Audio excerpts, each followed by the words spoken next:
ஆமாம் மச்சான் வந்து வீடியோ எடுக்க சொல்லுவான்.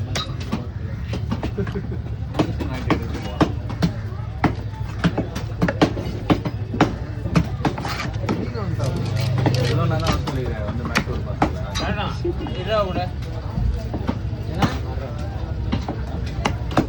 இதா கூட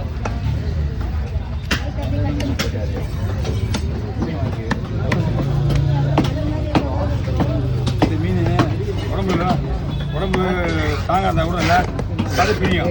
ஏன்னா உடம்பு கனமான உடம்பு. கேர மீன் மாதிரி கலந்து மீன் நிற்காது.